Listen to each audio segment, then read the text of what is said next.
بسم الله وبالله وعلى الله فليتوكل المؤمنون اللهم اجعل كيدهم في نحورهم واكفنا شرورهم حسبي الله وكفى سمع الله لمن دعا ليس وراء الله منتهى حسبنا الله ونعم الوكيل اللهم صل وسلم وبارك على حبيبك سيدنا محمد وآله وصحبه أجمعين والحمد لله رب العالمين. أصلي صلاة تملأ الأرض والسماء على من له أعلى العلا متبوأ صلاة وتسليم وأزكى تحيتي على المصطفى المختار خير البرية أقيم مقاما لم يقم فيه مرسل وأمست له حجب الجلال توطأ صلاة وتسليم وأزكى تحيتي على المصطفى المختار خير البرية إلى العرش والكرسي أحمد قد دنا ونورهما من نوره يتلألأ صلاة وتسليم وأزكى تحيتي على المصطفى المختار خير البرية إلى أمة سيدنا محمد. മുഅ്മിനീങ്ങളെ, മുഹമ്മദ് നബി സല്ലല്ലാഹു അലൈഹി വസല്ലമ പഠിപ്പിച്ചതനുസരിച്ച് മഴ പെയ്യുന്ന സമയം ദുആ ചെയ്യാൻ ഏറ്റവും അനുയോജ്യമായ സമയമാണെന്നാണ്. പ്രാർത്ഥിക്കുവാൻ പത്തദബുകൾ അറിയേണ്ടതാണ്,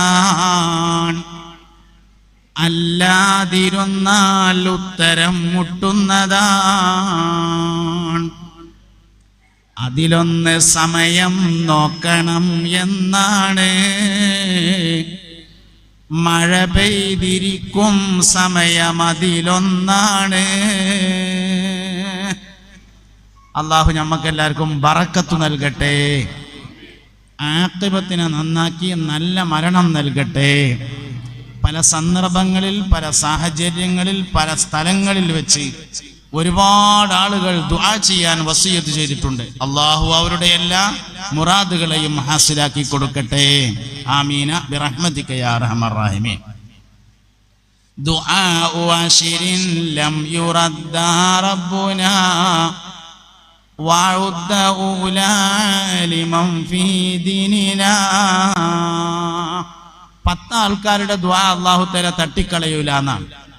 10 മനുഷ്യന്മാരെ ദുആഉ അശിരിൻ, 10 ആളുകളുടെ ദുആ ലം യുറദ്ദ റബ്ബുന, നമ്മുടെ റബ്ബ് തട്ടിക്കളയൂല.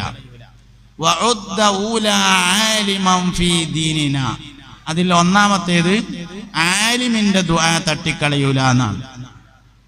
വരുന്ന 7-ാം തീയതി, ജൂലൈ 7-ാം തീയതി മദ്രസയിലെ മുഅല്ലിം ഡേ ആണ്.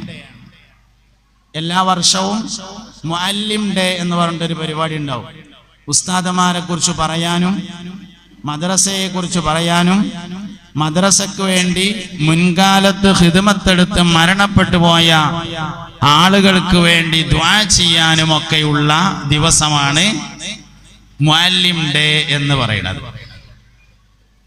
ഞാൻ ഒരിക്കൽ വേങ്ങര അടുത്ത് ഒരു സ്ഥലത്ത് ഒരു മദ്രസയുടെ 60-ാം വാർഷികത്തിന് പോയി. അപ്പോ അവിടെ ഇതേമാതിരി പൂർവ്വ വിദ്യാർത്ഥികളാണ് പരിപാടി സംഘടിപ്പിച്ചിട്ടുണ്ടായിരുന്നത്. മദ്രസ ഒരു പഴയ മദ്രസ ഒക്കെ പൊളിച്ച് പുതിയതാക്കി 60 കൊല്ലമായി മദ്രസ തുടങ്ങിയിട്ട്. 60ാം വാർഷികവും പുതിയ കെട്ടിടത്തിന്റെ ഉദ്ഘാടനവും എല്ലാം ഉള്ള പരിപാടിയാണ്. അവിടുത്തെ സംഘാടകരായ ചെറുപ്പക്കാര് കുട്ടികള് 60 കൊല്ലത്തിനിടയിൽ ആ മദ്രസയിൽ പഠിപ്പിച്ച എല്ലാ ഉസ്താദുമാരെയും വീട്ടിൽ പോയി സന്ദർശിച്ചു. അതാണ് 60ാം വാർഷികത്തിന്റെ പോലെ പ്രധാന പരിപാടി. ജീവിച്ചിരിക്കുന്ന ആൾക്കാരുണ്ട്, നീച്ച് നടക്കാൻ പറ്റുന്നവരൊക്കെ വാർഷികത്തിന് ക്ഷണിച്ചു. നീച്ച് നടക്കാൻ പറ്റാതെ ദണ്ണത്ത് കിടക്കുന്നവർക്കൊക്കെ ഒരു ഹദിയ കൊടുത്ത് 1 കിലോ ആപ്പിളൊക്കെ വാങ്ങിക്കൊടുത്ത് ഫാത്തിഹ ഓതി ദ്വാർപ്പിച്ചു പോന്നു. മരിച്ച ആളുകളുടെ ഖബർ കണ്ടെത്തി പോയി സിയാറത്ത് ചെയ്ത് മടങ്ങി. 60ാം വാർഷികാഘോഷമാണ്. നമ്മൾക്ക് ജീവിതത്തിൽ ഒരുപാട് ഉസ്താദന്മാരുണ്ടാവും. ഇന്നാളൊരിക്കൽ ഞാൻ അങ്ങനെ ക്ലാസ് എടുത്തപ്പോൾ കുട്ടികളോട് ചോദിച്ചു, കുട്ടികളോടല്ല മുതിർന്ന ആൾക്കാരോട് തന്നെ, നിങ്ങളെ 1ാം ക്ലാസ്സിലെ ഉസ്താദ് ആരായിരുന്നു എന്ന് ചോദിച്ചു. അതിൽ ഓല് പറഞ്ഞു കണ്ണടച്ച ഒരാളായിരുന്നു പറഞ്ഞു. ഇതൊക്കെയാണ് ഉസ്താദന്മാരെ പറ്റിയിട്ടുള്ള നമ്മക്കുള്ള അറിവേ. കണ്ണടച്ച ആള്, പാലത്തിന്റെ അപ്പുറത്തുനിന്ന് വന്ന ആള്, ഇതൊക്കെയാണ് നമ്മക്കുള്ള അറിവ്. 1ാം ക്ലാസ്സിലെ ഉസ്താദിനെ മറന്നാ പിന്നെ നമ്മളെ ഒന്നിനും പറ്റില്ല. എന്താ കാരണം? പല്ലും കൂടിയും തേക്കാൻ മടിയുള്ള കാലത്ത് മൂക്കൊൽപ്പിച്ചിങ്ങാണ്ട് ചെന്നപ്പോ കൈയൊടിച്ചിങ്ങാണ്ട് അലിഫ് എന്ന് എഴുതി തന്ന ഉസ്താദാണ് 1ാം ക്ലാസ്സിലെ ഉസ്താദ്. ആ അലിഫിൽ നിന്നാണ് PhD വരെ എത്തിയിട്ടുള്ളത്. മറന്നാ പിന്നെ എന്തിനാ നമ്മളെ പറ്റാം? അതുകൊണ്ട് ഒരിക്കലും മറക്കാൻ പാടില്ലാത്തൊരു വിഭാഗമാണ് ഗുരുനാഥന്മാർ, ഉസ്താദന്മാർ എന്ന് പറയുന്നത്. ഏറ്റവും ആദരവ് നൽകേണ്ടതും അവർക്ക് തന്നെയാണ്. ഗുരുവിനെ ആദരിക്കാത്തവർക്ക് 3 വിപത്തുകൾ വന്നു ചേരുമെന്നാണ്.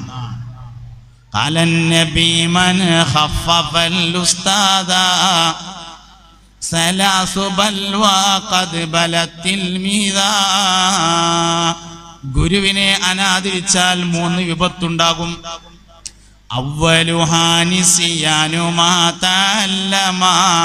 ഒന്ന്, അവനിൽ നിന്ന് പഠിച്ചതിന്റെ ഉപകാരം നഷ്ടപ്പെടും. 2, ഫൗത്തുർ റിസ്ഖ്, ഭക്ഷണം തടയപ്പെടും. 3, സൂഉൽ ഖാത്തിമ, അന്ത്യം ചീത്തയായി മരിക്കും. ഈ 3 കാര്യം ഗുരുനാഥന്മാരെ അനാദരിക്കുന്നവർക്കുണ്ടാവുമെന്നാണ്. സാന്ദർഭികമായിട്ട് വന്നതാണ്. മുഅല്ലിൻ്റെയാണ് 7ാം തീയതി, അതുകൊണ്ട് അവൻ കൂടി കൂട്ടത്തിൽ പറഞ്ഞു എന്നേ ഉള്ളൂ. ദുആക്ക് ഇജാബത്തുള്ള 1ാമത്തെ മനുഷ്യൻ ആലിമാണ്. 2ാമത്തേത് മുതഅല്ലിമാകുന്നു. 3ാമത്തേത് യാത്രക്കാരനാകുന്നു. 4ാമത്തേത് നോമ്പുകാരനാകുന്നു. 5ാമത്തേത് ഹജ്ജ് ചെയ്യുന്നവനാകുന്നു. 6ാമത്തേത് ഉമ്മയെ പ്രത്യേകമായി നോക്കിയവനാകുന്നു.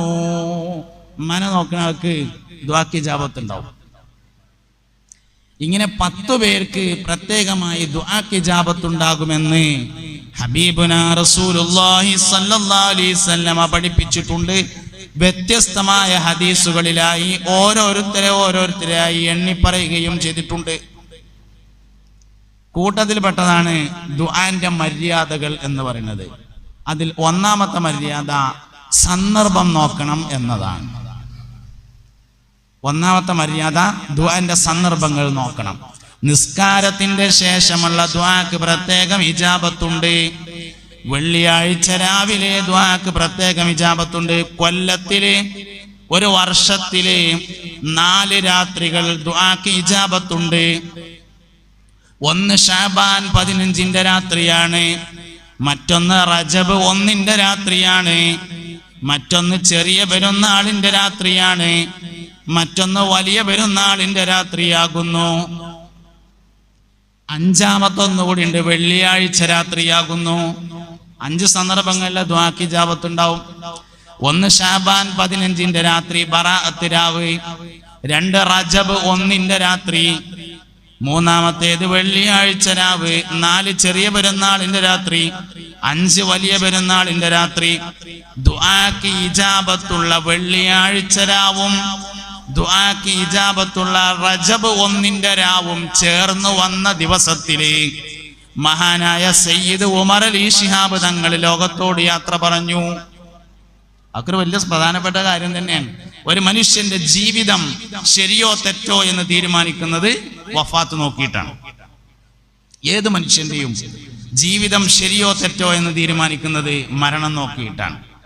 അല്ലാഹു തആല പരിപൂർണ ഈമാനോടുകൂടെയുള്ള മൗത്ത് നമുക്കെല്ലാം പ്രദാനം ചെയ്യട്ടെ. നമ്മളിപ്പോ ദ്വാരുന്നത് മരിക്കുമ്പോ ഒരു കലിമയെല്ലാം കിട്ടാനാണ്, ഒറ്റ കലിമ ലാ ഇലാഹ ഇല്ലല്ലാഹ്. എന്നാൽ മരിച്ചപ്പോൾ 1000 ലാ ഇലാഹ ഇല്ലല്ലാഹ് ചൊല്ലി മരിച്ച ഒരാളുണ്ട്. പാലക്കാട് ജില്ല, നമ്മളെ തൊട്ടടുത്ത ജില്ലയാണ്.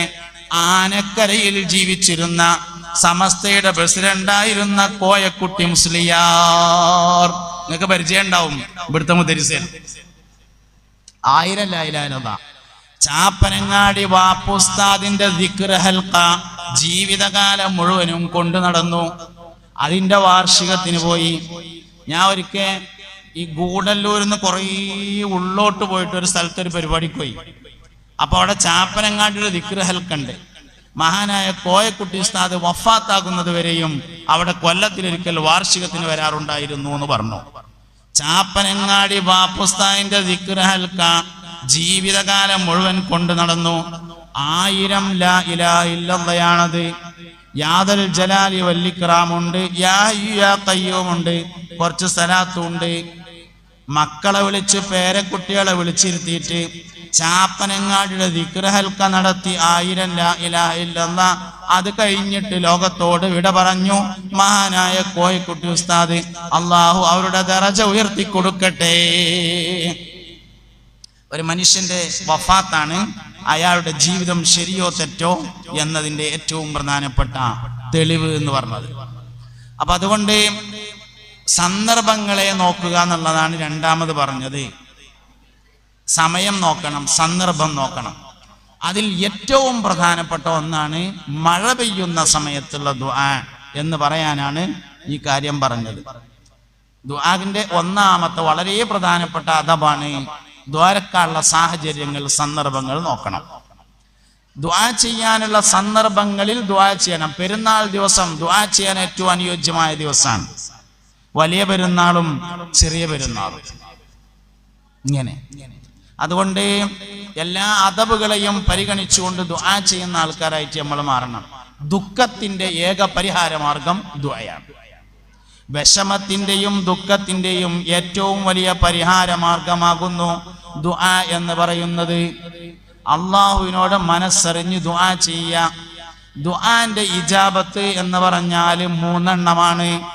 1 ചോദിച്ചത് അതേമാതിരി തരിക, 2 ചോദിച്ചതിനേക്കാൾ ഖൈറായത് തരിക, 3 ചോദിച്ചതിന് കൂലി തരിക. ദുആന്റെ ഇജാബത്ത് 3 എണ്ണമാണ്.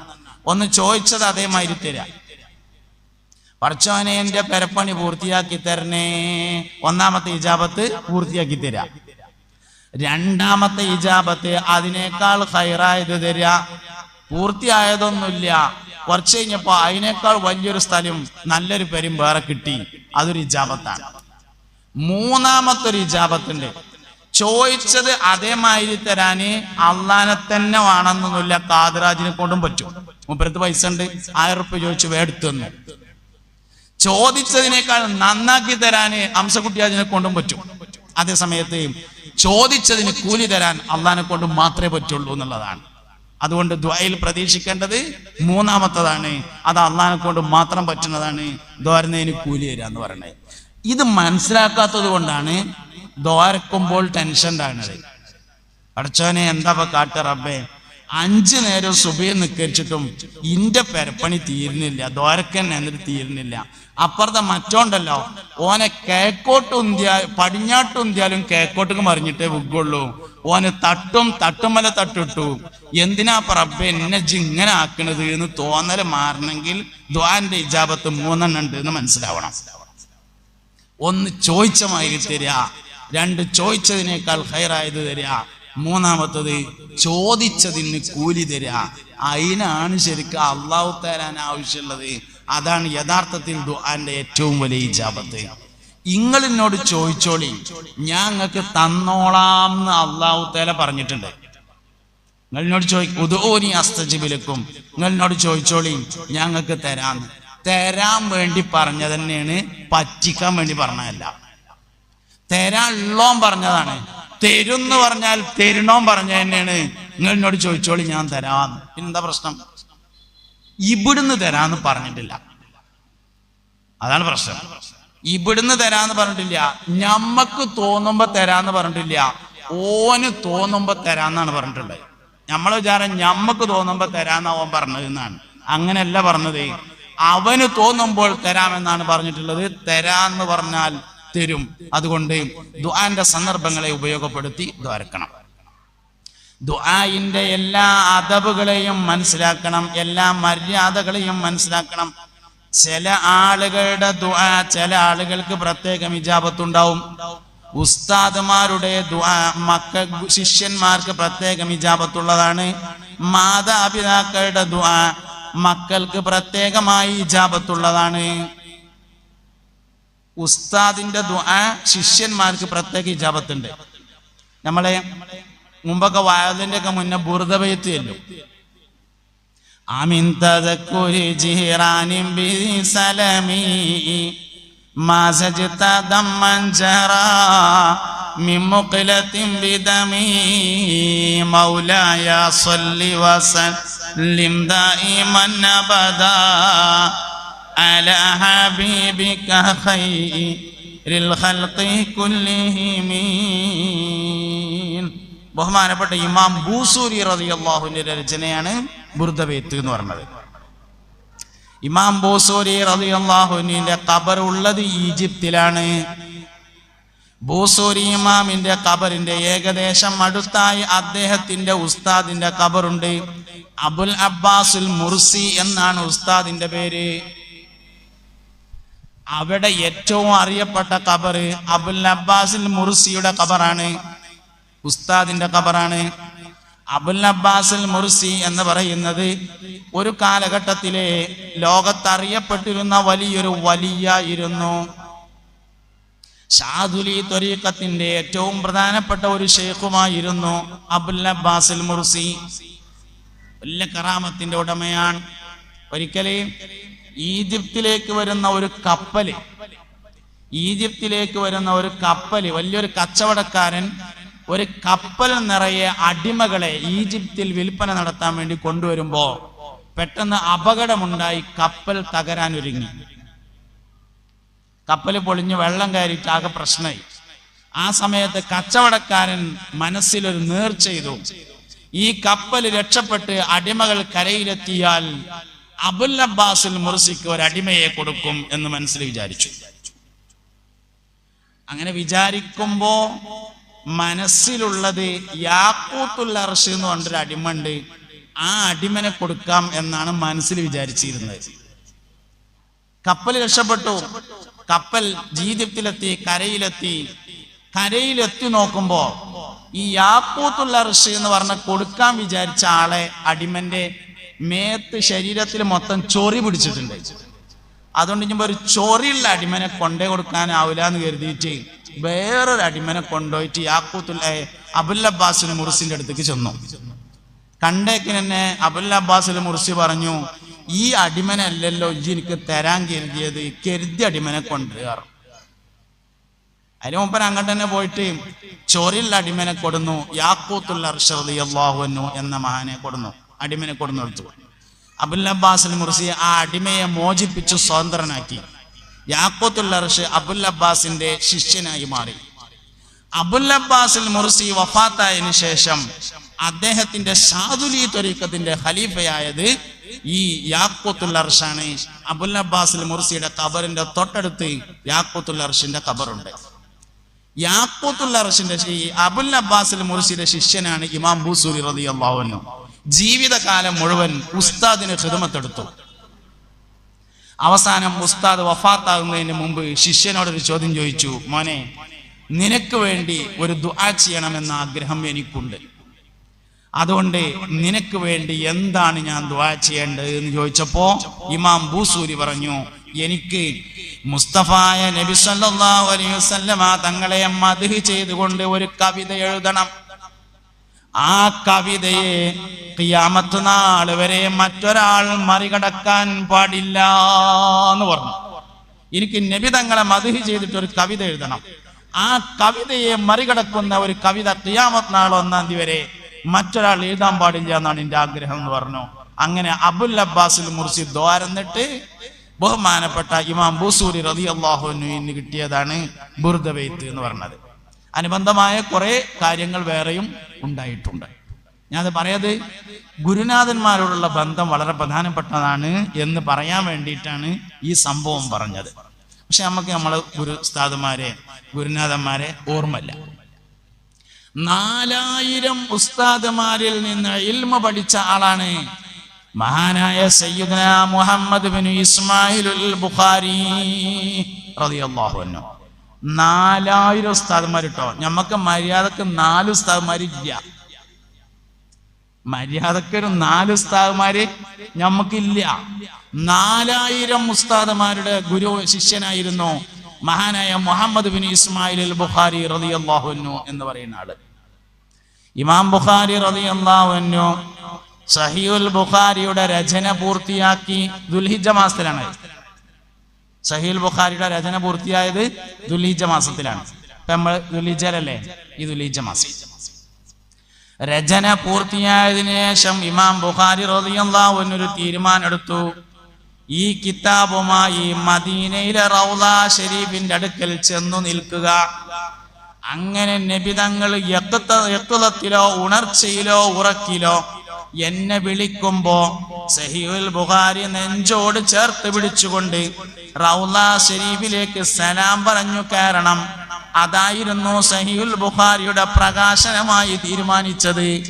അങ്ങനെ സയ്യിദുനാ മുഹമ്മദ് ബിൻ ഇസ്മായിലുൽ ബുഖാരി റളിയല്ലാഹു അൻഹു ബഹുമാനപ്പെട്ട സഹീഹുൽ ബുഖാരിയും കയ്യിൽ പിടിച്ചുകൊണ്ട് മദീനയിലെ റൗള ഷരീഫിന്റെ പരിസരത്ത് ചെന്ന് അത് നെഞ്ചോട് ചേർത്ത് പിടിച്ചുകൊണ്ട് നിന്നു.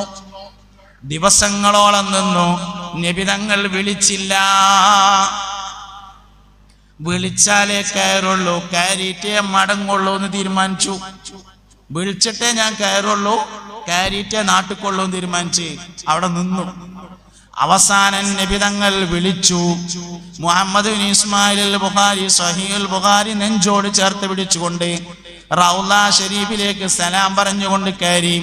അന്ന് ഇമാം ബുഖാരി നിന്ന സ്ഥലത്ത് പിന്നീട് സൗദി ഭരണകൂടം ഒരു പള്ളി നിർമ്മിച്ചു. ആ പള്ളിയാണ് മദീനയിലെ റൗളയുടെ അടുത്ത് കാണുന്ന മസ്ജിദുൽ ബുഖാരി എന്ന പേരായ പള്ളി. ഗുരുനാഥന്മാരെ കുറിച്ചാണ് ഞാൻ പറഞ്ഞത്. അതുകൊണ്ട് വളരെ പ്രധാനപ്പെട്ട ഒരു സംഗതിയാണ്. മഹാനായ അബൂ ഹനീഫത്ത് നുഅ്മാൻ റളിയല്ലാഹു അൻഹു 4 മദ്ഹബുകളിലെ ഒരു മദ്ഹബിന്റെ ഇമാമാണ്. ഇമാം അബൂ ഹനീഫത്ത് അൽ കൂഫി റളിയല്ലാഹു അൻഹു. അബൂ ഹനീഫ ഇമാം റളിയല്ലാഹു അൻഹു തന്റെ ഉസ്താദിന്റെ വീടിനു നേരെ കാൽ നീട്ടാറുണ്ടായിരുന്നില്ല. ഉസ്താദിന്റെ വീടിന്റെ നേരല്ല, ഉസ്താദിന്റെ നേരല്ല, ഉസ്താദിന്റെ വീടിനു നേരെ കാൽ നീട്ടിയിരുന്നില്ല. അബൂ ഹനീഫ ഇമാം റളിയല്ലാഹു അൻഹുവിന്റെ വീട് കഴിഞ്ഞ് ആയിക്കോട്ടെ, വെള്ളം കുടിക്കാനുള്ള സമയക്കാരത് മനസ്സിലാണ്.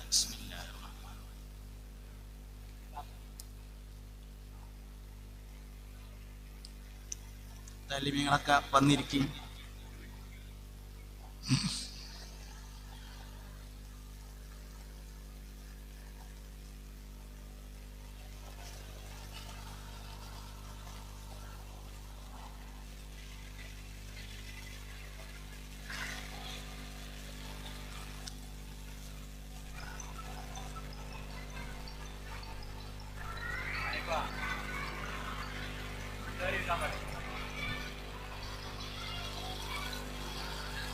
റെഡി? കേൾവിക്കാർ റെഡി ആയാലേ ഞാൻ റെഡി ആവുള്ളൂ. റെഡി? എന്നൊരായത്തിൽ കുറിച്ച് ഓതി. ബിസ്മില്ലാഹിർ റഹ്മാനിർ റഹീം. അല്ലാഹു ലാ ഇലാഹ ഇല്ലാ ഹുവൽ ഹയ്യുൽ ഖയ്യൂം ലാ തഅഖുദുഹു സിനത്തുൻ വലാ നൗം ലഹു മാ ഫിസ് സമാവാതി വമാ ഫിൽ അർദ് من ذا الذي يشفع عنده إلا بإذنه يعلم ما بين أيديهم وما خلفهم ولا يحيطون بشيء من علمه إلا بما شاء وسع كرسيه السماوات والأرض ولا يؤوده حفظهما وهو العلي العظيم.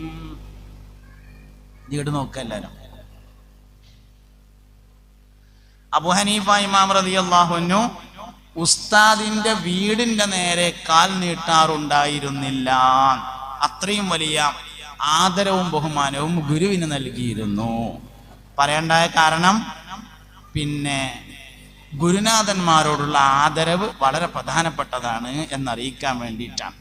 അതുകൊണ്ട് ദുആന്റെ ഇജാബത്തും ദുആന്റെ മര്യാദകളും ഗുരുനാഥന്മാരുടെ ഉസ്താദന്മാരുടെ ദുആ ശിഷ്യന്മാർക്ക് വലിയ ഫലമുള്ളതായിരിക്കും. ഇതുപോലെ മാതാപിതാക്കളുടെ ദുആ മക്കൾക്ക് വളരെ ഫലമുള്ളതാണ്. നമ്മളിങ്ങനെ ചരിത്രം പരിശോധിച്ച് നോക്കിയാൽ ചരിത്രത്തിൽ അറിയപ്പെടുന്ന ഒരുപാട് ആൾക്കാർ മാതാപിതാക്കളുടെ ദുആയാണ്. ബഹുമാനപ്പെട്ട ഗൗസുൽ ആലം സുൽത്താൻ മുഹിയുദ്ദീൻ അബ്ദുൽ ഖാദിർ അൽ ജീലാനി ഖദ്ദസല്ലാഹു സിർറഹുൽ അസീസ് ഉമ്മാന്റെ ദുആയാണ്. നേരത്തെ പറഞ്ഞ ഇമാം ബുഖാരി റളിയല്ലാഹു അൻഹു ജന്മന കണ്ണ് കാണാത്ത ആളായിരുന്നു എന്നാണ്. ഇമാം ബുഖാരി റളിയല്ലാഹു അൻഹുവിന്റെ താരീഖിലുണ്ട് മഹാനവറുകൾ ജന്മന കാഴ്ച കുറഞ്ഞ ആളായിരുന്നു. ഉമ്മ ദോരന്ന് കണ്ണിന് കാഴ്ച തിരിച്ചു കിട്ടിയിട്ട് 4000 ഉസ്താദുമാരെ കണ്ട് ഇൽമു പഠിക്കാനുള്ള അവസരമുണ്ടായി. ഇമാം ബുഖാരിയുടെ ബാക്കിൽ ഉമ്മാന്റെ ദുആനുണ്ടായി. ബഹുമാനപ്പെട്ട ഗൗസുൽ ആലം സുൽത്താൻ മുഹിയുദ്ദീൻ അബ്ദുൽ ഖാദിർ അൽ ജീലാനി ഖദ്ദസല്ലാഹു സിർറഹുൽ അസീസ് മഹാനവറുകളുടെ പിതാവ് ചെറുപ്പത്തിൽ മരണപ്പെട്ടിട്ടുണ്ട്. ഉമ്മാന്റെ ദുആയാണ് കളവ് പറയല്ല എന്നുമ്മ ചൊന്നാരേ കള്ളന്റെ കയ്യില് പൊന്നെ കൊടുത്തോ അവര്. മുഹിയുദ്ദീൻ ശൈഖ് റളിയല്ലാഹു അൻഹു ഉമ്മാന്റെ ദുആ കിട്ടിയതാണ്. ഇങ്ങനെ നമ്മൾ ചരിത്രം പരിശോധിച്ചാൽ അമ്പിയാക്കൾ വരെയുണ്ട്. ഇബ്രാഹിം നബി അലൈഹി ഇസ്ലാമിന്റെ വാപ്പ ചെറുപ്പത്തിൽ മരണപ്പെട്ടിട്ടുണ്ടായിരുന്നു. ഇബ്രാഹിം നബി അലൈഹി ഇസ്ലാമിന് ഉമ്മാന്റെ ദുആ കിട്ടിയിട്ടുണ്ടെന്ന് കാണാം. ഈസ നബി അലൈഹി ഇസ്ലാമിന് ഉമ്മാന്റെ ദുആ കിട്ടിയതാണ്. മൂസ നബി അലൈഹി ഇസ്ലാമിന്റെ വാപ്പാക്ക് ഈ കുട്ടിയുടെ വാപ്പയാണ് ഞാന് എന്ന് പറയാനുള്ള അവസരം പോലും ഉണ്ടായിട്ടില്ല. ഉമ്മാന്റെ ദുആയാണ് മൂസ നബിക്ക് കിട്ടുന്നത്. ഇങ്ങനെ ഒരുപാട് ആളുകളെ പരിശോധിച്ചാല് മാതാപിതാക്കളുടെ ദുആ കിട്ടിയതാണ് എന്ന് കാണാം. അതുകൊണ്ട് മക്കൾക്ക് വേണ്ടി മാതാപിതാക്കളുടെ ദുആ വളരെയധികം ഫലപ്രദമാണ്. എല്ലാവരും ദ്വാരക്കണം. ഞാൻ കുറെ ആലോചിച്ച് നോക്കിയിട്ടുണ്ട്. ഈ പിന്നെ മാതാവിന്റെ കാലിൻ ചുവട്ടിലാണ് സ്വർഗം എന്ന് പറഞ്ഞതിനെ കുറിച്ച്. അതായത് സ്കൂളിൽ കൊടുക്കാനുള്ള ഫീസ് വാപ്പാന്റെ അടുത്ത കൊടുത്തിട്ടുള്ളത്, മോട്ടോർ സൈക്കിളിൽ എണ്ണടിക്കാനുള്ള പൈസ വാപ്പാന്റെ അടുത്ത കൊടുത്തത്, യൂണിഫോം വാങ്ങാനുള്ള പൈസയും ബാഗ് വാങ്ങാനുള്ള പൈസയും വാപ്പാന്റെ അടുത്താണ്, പെരേക്ക് മീൻ വാങ്ങാനുള്ള പൈസ വാപ്പാന്റെ അടുത്ത്, ദണ്ണ ഉണ്ടായാൽ പാരസിറ്റമോൾ വാങ്ങാനുള്ള പൈസയും വാപ്പാന്റെ അടുത്ത്, സ്വർഗം മാത്രം ഉമ്മാന്റെ അടുത്ത്. എന്തേക്കാരപ്പ ഈ സ്വർഗം ഉമ്മാന്റെ അടുത്ത് കൊടുത്തത് എന്ന് ഞാൻ കുറെ ആലോചിച്ചിട്ടുണ്ട്. എനിക്ക് കിട്ടിയ ഒരു ഉത്തരം, ഉമ്മാന്റെ അടുത്താവുമ്പോ വേഗത്തിൽ വാങ്ങാൻ പറ്റും, വാപ്പാന്റെ ഇരുന്ന് അത്ര എളുപ്പം കിട്ടൂല. അതുകൊണ്ട് മനുഷ്യന് സ്വർഗം വാങ്ങാനുള്ള എളുപ്പ വഴിയായിട്ടാണ് ഉമ്മയുടെ അടുക്കൽ കൊടുത്തത് എന്നാണ് ഞാൻ മനസ്സിലാക്കുന്നത്. അപ്പൊ ഒരു കാര്യമുണ്ട്, ഇന്നിട്ടും വാങ്ങിയില്ലെങ്കിൽ ഓനൊന്നിനും പറ്റൂല. ഉണ്ടല്ലോ, എളുപ്പമുള്ള ആളടുത്ത് കൊടുത്തിട്ടോ വാങ്ങിയില്ല എന്നാ പിന്നെ ഓനോ ഒന്നിനും പറ്റാതാവും. അതിനായിരിക്കും ഉമ്മാന്റെ അടുത്ത് കൊടുത്തതെന്നാ ഞാൻ മനസ്സിലാക്കുന്നത്. ഉമ്മാരും മനസ്സിലാക്കേണ്ട ഒരു കാര്യമുണ്ട്, എളുപ്പം കൊടുക്കാനാണ് ഉമ്മാന്റെ അടുത്ത് തന്നിട്ടുള്ളത്. ചില ഉമ്മാർക്കെങ്കിലും തോന്നുന്നത് ഞാൻ മരിച്ചാൽ എന്റെ മയ്യത്ത് പുറം പോലും കാണിച്ചു കൊടുക്കണ്ട ഓനെ, അതിനല്ല ഉമ്മാന്റെ അടുത്ത് തന്നത്. ഇമ്മാന്റെ അടുത്ത് തന്നത് എന്തായാലും എന്റെ കുട്ടിയല്ലേ എന്ന് വിചാരിക്കാനാണ്. ഞാൻ ഈ പറയണ നിങ്ങൾക്ക് മനസ്സിലാവുണ്ടോന്ന് അറിയില്ല. നമ്മളൊക്കെ ഏകദേശം ഒരു നാട്ടുകാരായതുകൊണ്ട് നമ്മളൊക്കെ നാട്ടിലുള്ള അവസ്ഥ ഒന്ന് തന്നെ ഇക്കാരം. അതുകൊണ്ടാണ് ഉമ്മാന്റെ അടുത്ത് അള്ളാഹു തആല സ്വർഗം കൊടുത്തതേ മരിച്ചാലും മയ്യത്തുമ്പറം കാൽപ്പിച്ചു കൊടുക്കരുത് എന്ന് പറയാനല്ല. പിന്നെ എന്തിനാ കൊടുത്തത്? എന്തൊക്കെ പറഞ്ഞാലും ഇന്റെ കുട്ടിയല്ലേ എന്ന് വിചാരിക്കാൻ ഉമ്മാക്കാണ് വാപ്പാനേക്കാൾ കൂടുതൽ പറ്റുക എന്നതുകൊണ്ടാണ് ഉമ്മാരുത് തന്നത്. കൊടുക്കാൻ വേണ്ടി തന്നതാണ്, കൊടുക്കാതിരിക്കാൻ വേണ്ടി തന്നതല്ല എന്ന് ഉമ്മയും മനസ്സിലാക്കുന്നത് നല്ലതാണെന്ന് സാന്ദർഭികമായി പറയാം. അതുകൊണ്ട് ഉമ്മാന്റെ ദുആ, വാപ്പാന്റെ ദുആ വളരെ പ്രധാനപ്പെട്ടതാണ്. ഉമ്മാനെ എപ്പോഴും പറയലുണ്ട് കേട്ടോ. പറയാത്ത ഒരാളാണ് വാപ്പ. ഉമ്മാനെ എല്ലാവരും ഏതാറുമ്പോ പറയും. വാപ്പ ഉമ്മാക്ക് പറഞ്ഞ എല്ലാ ഫളായിലും വാപ്പാക്കുണ്ട്. അല്ലാഹു റബ്ബുൽ ഇസ്സത്തിന്റെ ആദ്യത്തെ സൃഷ്ടി വാപ്പയാണ്. അബൂന അബുൽ ബശർ സയ്യിദുന ആദം അലൈഹിസ്സലാം. അല്ലാഹു ആദ്യം പഠിച്ചത് ഉമ്മാനല്ല, അല്ലാഹുവിന്റെ ആദ്യത്തെ ഖൽഖ് വാപ്പയാണ്. അതാണ് അബുൽ ബശറായ ആദം നബി അലൈഹിസ്സലാം. മനുഷ്യനെ ചേർക്കപ്പെടുന്നത് അവന്റെ പിതാവിലേക്കാണ്. ഒരു മനുഷ്യന്റെ ഏറ്റവും വലിയ ഫളാഇൽ എന്ന് പറയുന്നത് അവന്റെ വാപ്പയാണ്. നമ്മളിപ്പോ ഒരാളെ പറ്റി അന്വേഷിക്കുകയാണ്, പെൺകുട്ടിക്ക് ഒരു കല്യാണം വേണം. അപ്പൊ അങ്ങനെ പറഞ്ഞു കേട്ടു, മുട്ടിക്കാട് നല്ലൊരു കുട്ടിയുണ്ട് എന്ന്, അല്ല ഒരു നല്ലൊരു ചെറുക്കുണ്ട് എന്ന് പറഞ്ഞു കേട്ടു. അപ്പൊ സ്വാഭാവികമായിട്ടും എന്താ ചെയ്യാ? ഒരു ദിവസം അസർക്ക് മുട്ടിക്കാടുത്ത നിസ്കാര പള്ളികൾക്ക് നിസ്കരിക്കാൻ പോകും, അങ്ങനെയുള്ള ചെയ്യാം.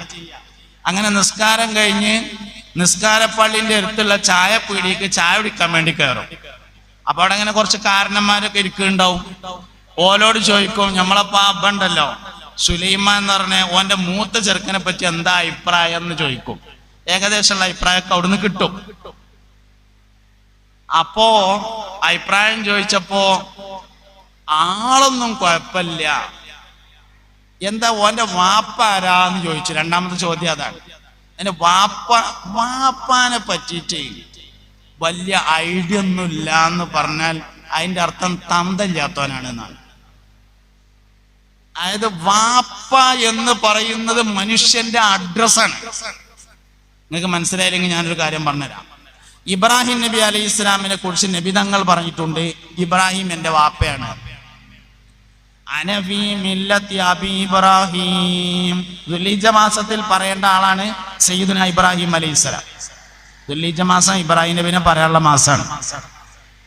മഹാനായ സയ്യിദുന ഇബ്രാഹിം നബി അലൈഹിസ്സലാമിനെ കുറിച്ച് മുസ്തഫായ നബി സല്ലല്ലാഹു അലൈഹി വസല്ലമ തങ്ങൾ പറഞ്ഞതായി കാണാം. അനഫി മില്ലത്തി അബി ഇബ്രാഹിം, ഞാൻ എൻ്റെ വാപ്പയായ ഇബ്രാഹിമിന്റെ മാർഗത്തിലാണ് എന്ന് പറഞ്ഞിട്ടുണ്ട്. അതായത് ഈ ഹദീസ്, അനഫി മില്ലത്തി അബി ഇബ്രാഹിം എന്ന ഈ ഹദീസ് നമ്മുടെ നാടൻ മലപ്പുറം മലയാളത്തേക്ക് കൊണ്ടുവന്നാല്, നമ്മളെ തിരുനാവായ പഞ്ചായത്ത് മലയാളത്തേക്ക് അത് കൊടുന്നാല് അതിന്റെ അർത്ഥം എങ്ങനെയാണ്? എങ്ങനെ ഇനി പറയാൻ പോണ മാതിരിയാണ്. ഇന്റെ വാപ്പ ആരാന്നറിയാൻ എനിക്ക് ഇബ്രാഹിം ആണ്, ആലോചിച്ച് കളിച്ചോണ്ടു എന്നാണ് അതിന്റെ അർത്ഥം. നമ്മളെ തിരുനാവായ മലയാളത്തേക്ക് അതിന് കൊടുന്നാൽ അതിന്റെ അർത്ഥം എങ്ങനെ വരിക? അനബി മില്ലത്തി അബി ഇബ്രാഹിം എന്ന് അറബിയിൽ പറഞ്ഞതിന് ചൊർക്കിൽ അർത്ഥം വെക്കുമ്പോ ഞാൻ എന്റെ പിതാവായ ഇബ്രാഹിമിന്റെ മാർഗത്തിലാണ് എന്ന് അർത്ഥം കിട്ടും. അതേ സമയത്ത് തിരുനാവായ മലയാളത്തിൽ അർത്ഥം വെച്ചാൽ എങ്ങനെ അർത്ഥം വരിക? മര്യാദക്ക് കഴിച്ചോ, ഇന്റെ വാപ്പ ഇബ്രാഹിമാണ് എന്നാണ് അതിന്റെ അർത്ഥം. മനുഷ്യന്റെ ഏറ്റവും വലിയ പ്രത്യേകത അവന്റെ വാപ്പയാണ്. ഏത് മനുഷ്യന്റെയും പ്രത്യേകത അവന്റെ വാപ്പയാകുന്നു. ഇന്റെ വാപ്പാന്റെ പേര് എനിക്കറിയൽ നിർബന്ധമില്ല. അറിഞ്ഞിട്ടില്ലെങ്കിൽ തന്തല്ലാത്തവനാവും, പക്ഷെ അത് നിർബന്ധമില്ല. അതേ സമയത്ത് മുഹമ്മദ് നബി സല്ലല്ലാഹു അലൈഹി വസല്ലമയുടെ 20 വാപ്പാരെ പേരറിയൽ ഈമാനാണ്. എന്താ കാരണം? വാപ്പ മനുഷ്യന്റെ ഏറ്റവും വലിയ പ്രത്യേകതയാണ്. അതന്നെ കാരണം. അബൂഹു അബ്ദുല്ലാഹി അബ്ദുൽ മുത്തലിബ് വഹാശിമുൻ അബ്ദു മനാഫി യന്തസിബ് ഉസൈകിലാബുൻ മുറത്തുൻ കഅബുൽ ലുഗൈ ഗാലിബ് ഫിഹ്റും മാലികുൻ നദറുൻ ഉഖൈ കിനാനത്തുൻ ഖുസൈമത്തുൻ വമുദ്രികാ ഇല്ലാസു സുമ്മാ മുദറുകും മുദ്രികാ നിസാറുഹും വഅദ്ദുഹും അദ്നാനു തർതീബുഹും ആതാബിഹി തിബിയാനു. മുസ്തഫായ നബി സല്ലല്ലാഹു അലൈഹി വസല്ലമയുടെ 20 വാപ്പാരെ പേരാണ് അതിലുള്ളത്. അറിയൽ നിർബന്ധമാണ്, ഈമാനാണ്. മദ്രസ കുട്ടികളുടെ പാഠപുസ്തകത്തിലുണ്ട്. എന്തിനാ പറഞ്ഞത്? അറിയാത്തവരവിടെ നോക്കി പഠിക്കാൻ വേണ്ടി പറഞ്ഞ തന്നെയാണ്. മദ്രസയിലെ കുട്ടികളെ പാഠപുസ്തകത്തിലുണ്ട് മുത്തുനബിയുടെ 20 വാപ്പാരെ പേര്. പിന്നെ വേറൊരു സ്ഥലത്തും കൂടി അതുണ്ട്. വല്ലിമാന്റെ 14 വക ഏടിലും ഉണ്ട്. എന്താ വല്ലിമാന്റെ ഏട്? വല്ലിപ്പാക്ക് ഏടില്ലാത്തോണ്ട് തന്നെ അല്ല, വല്യമ്മക്കാണുള്ളത്. അതുകൊണ്ട് തന്നെ വല്യപ്പ കേടില്ല, എന്താ പിന്നെ കാട്ടുക? വല്യപ്പ കേടുമില്ല, മുസാഫും ഇല്ല, ഒന്നുമില്ല. എന്നെ സംഗതി ഇല്ല. നിങ്ങളുടെ മുഖത്ത് നോക്കിയിട്ട് എന്താ കാര്യം? വല്യപ്പാന്റെ ഖുർആനോത്ത് എന്ന് പറഞ്ഞാല് റമദാൻ 1 അന്ന് മാത്രമാണ്. റമദാൻ 1 ദുഹ്ർക്ക് നേരത്തെ വന്നിട്ട് ജമാഅത്ത് കഴിഞ്ഞേക്കിന് ഒരു പലക ഉണ്ടാവും, അത് ഇവിടെ നിർത്തി വെച്ചിട്ട് ഒരു മുസാഫൊക്കെ വെച്ചിട്ടുണ്ട്, ഒരു തുടങ്ങല് അലിഫ് ലാം മീം ദാലിക്കൽ കിതാബു ലാ റൈബ ഫീഹി ഹുദൽ ലിൽ മുത്തഖീൻ. ഒരു 2 പേജിൽ കഴിയുമ്പോൾ അവിടെ നിന്ന് പോയാൽ പിന്നെ 25,000 വരും. അതാണ് വല്യപ്പാന്റെ ഒത്ത്. പിന്നിപ്പോ ഹൈദർലി ശിഹാബ് തങ്ങൾ പാപ്പ മജ്ലിസിനൂർ എല്ലാം പറഞ്ഞതുകൊണ്ട് അതിങ്ങനെ അങ്ങോട്ട് എല്ലായിടത്തും നല്ല മട്ടത്തിൽ നിലനിൽക്കുന്നുണ്ട്. അള്ളാഹു നിലനിർത്തി തരട്ടെ. സംഗതി പിന്നെ കാലിന്റെ വിരലിന്റെ നഖം പോകുന്നത് ശിഫയാവാനാണ് വെച്ചാലും മനസ്സിലായില്ല. അതായത് മജ്ലിസുന്നൂറിന്റെ വാർഷികത്തിന് പോരുന്നുണ്ട് ഞാൻ പല സ്ഥലത്തും. അങ്ങനെ ദ്വാരക്കാൻ വേണ്ടിയിട്ട് കുറെ കടലാസ് ഉണ്ടാവും. കാലിന്റെ തള്ളാൻ വിരലിന്റെ നഖം പോകുന്നതിന് ദ്വാരക്കാന്, മുട്ടുവേദന മാറാൻ വേണ്ടി. ഇതൊന്നും ദ്വാരക്കണ്ടെന്നല്ലോ ഈ പറഞ്ഞ്, ഇതൊക്കെ ദ്വാരക്കണ്ട തന്നെയാണ്, വേണ്ടാത്തല്ല. മുട്ടുവേദന മാറാൻ വേണ്ടി ദ്വാരക്കാന്, ഊരവേദന ശരിയാവാൻ വേണ്ടി ദ്വാരക്കാന്, പിന്നെ ചെവി വേദന ശരിയാവാൻ വേണ്ടി ദ്വാരക്കാന്, ഗൾഫിലുള്ള മോന് ബർക്കത്തുണ്ടാവാൻ ദ്വാരക്കാന്, ജോലിയിൽ ബർക്കത്തുണ്ടാവാൻ ദ്വാരക്കാന്. ഇതിനങ്ങനെ കുറേ. ഹൈദർലി ശിഹാബ് തങ്ങൾ പാപ്പ മജ്ലിസുന്നൂർ ചെല്ലാൻ പറഞ്ഞതേ തള്ളാൻ വിരലിന്റെ ദണ്ണം മാറാനല്ല, പിന്നെന്തിനാ? ദാഹം മൗത്തത് കൂട്ടിടും, ഇബ്ലീസ് കൂസിനെ കാട്ടിടും, നേരം ലഈനവനാട്ടുവാൻ ബദരിങ്ങളാൽ തുണ റബ്ബനാ ലാ ഇലാഹ ഇല്ലല്ലാഹു ലാ ഇലാഹ ഇല്ലല്ലാഹു മുഹമ്മദുർ റസൂലുള്ളാഹ്. അതിനാണ് ബാക്കിയൊക്കെ വേണ്ട തന്നെയാണ്.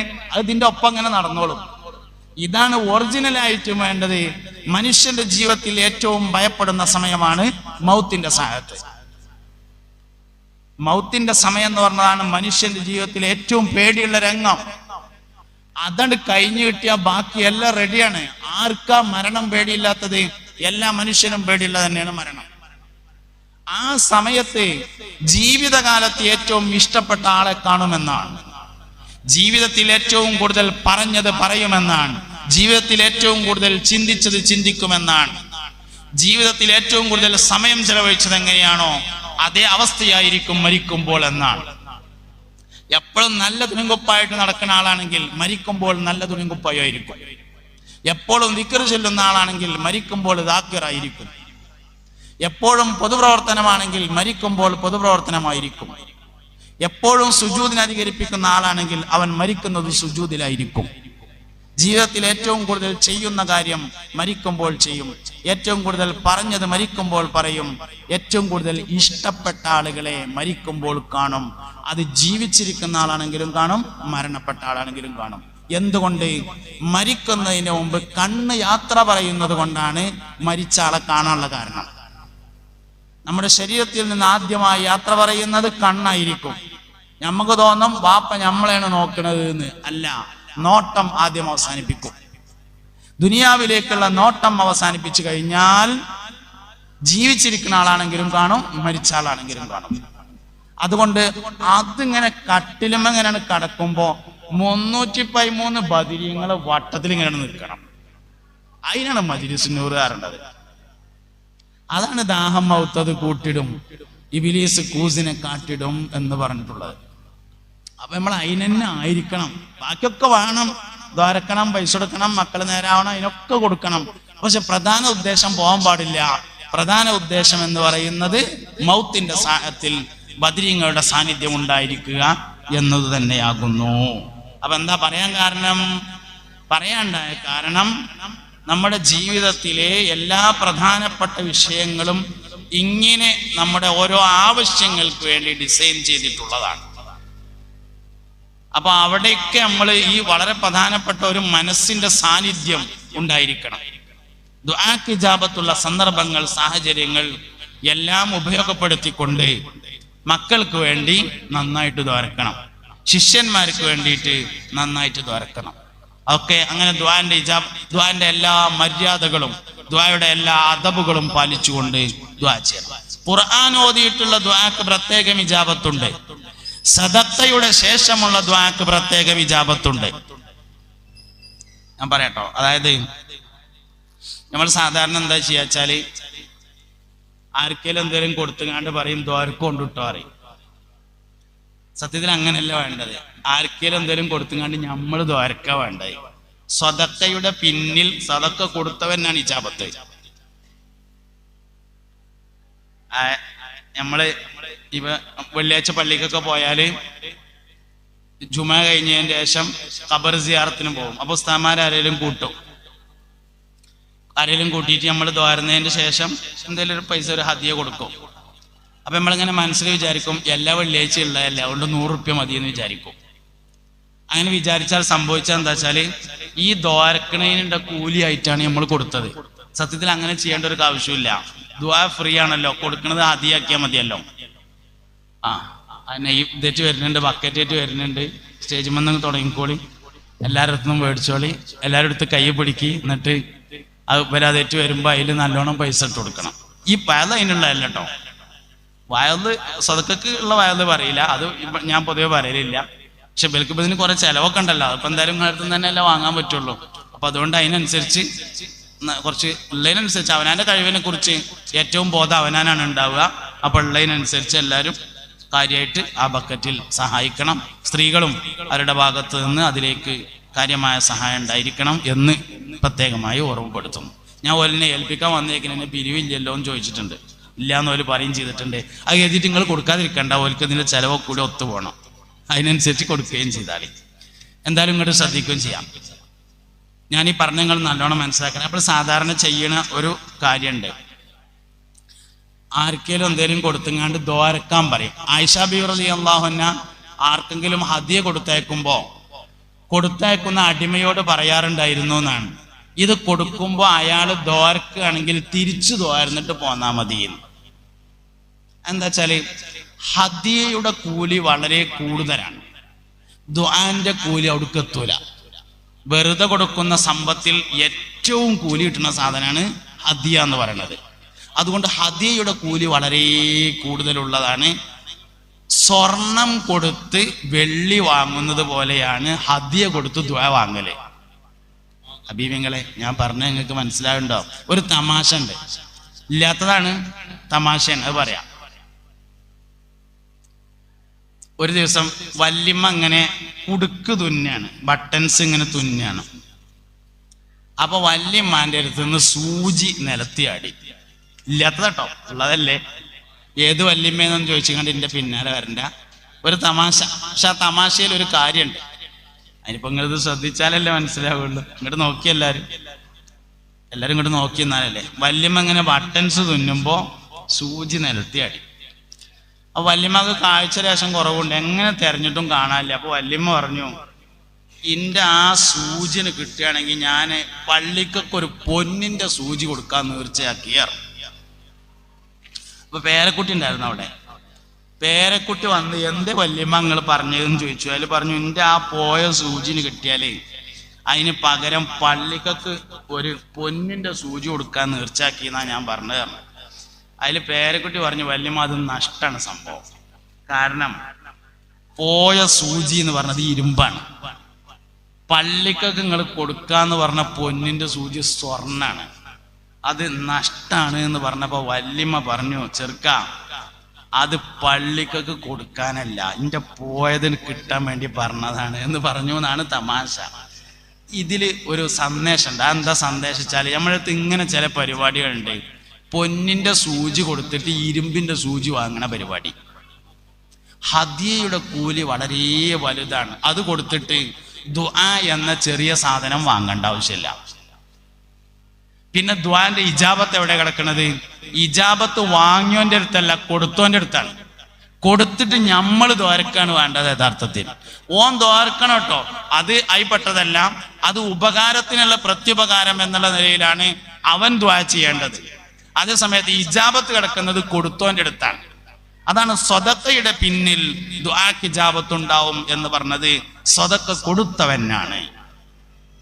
അതുകൊണ്ട് നമ്മൾ അങ്ങനെ തന്നെ കൃത്യമായിട്ട് ചെയ്യണം. ഹദിയക്ക് ദ്വാരക്കാൻ പറയണ്ടെന്നാണ്. ഹദിയ കൊടുക്കുമ്പോൾ ഹദിയ കൊടുക്കൽ മാത്രം ചെയ്താൽ മതി. ദ്വാരക്കൽ അയാളെ വകയാണ്. കിട്ടിയെങ്കിൽ കിട്ടി, കിട്ടിയാലും കുഴപ്പമില്ല, അല്ലെങ്കിലും കുഴപ്പമില്ല. നീയത്ത് വെക്കാം. ഇന്ന ആവശ്യത്തിനാണ് ഞാൻ ഈ ഹദിയ കൊടുക്കുന്നത് എന്ന് നീയത്ത് വെക്കുന്നതിന് കുഴപ്പമൊന്നുമില്ല. പക്ഷേ സ്വർണത്തിന്റെ സ്വർണത്തിന്റെ സൂചി കൊടുത്തിട്ട് ഇരുമ്പിന്റെ സൂചി വാങ്ങുന്ന പരിപാടി ചെയ്യരുത്. നമുക്ക് അങ്ങനെയൊക്കെ ചില പരിപാടികളുണ്ട്. അതുകൊണ്ട് നാട്ടു നടപ്പാണ്, ശീലമാണ്, നമ്മൾ പരിചയപ്പെട്ടത് അങ്ങനെയാണ്. അതുകൊണ്ട് അങ്ങനെ തെറ്റ് എന്നല്ലോ ഞാനീ പറഞ്ഞത്. നല്ല രീതി അങ്ങനെയല്ല. ഹദിയ കൊടുക്കുക, ഒന്നും ഉണ്ടായിരിക്കുക. ഇതാണ് ഹദിയ കൊടുക്കുമ്പോൾ ചെയ്യാവുന്ന ഏറ്റവും നല്ല രീതി എന്നുകൂടെ സാന്ദർഭികമായി പറയാം. അപ്പൊ അങ്ങനെ ദുആക്ക് ഇജാബത്തുള്ള ഒരുപാട് സന്ദർഭങ്ങൾ.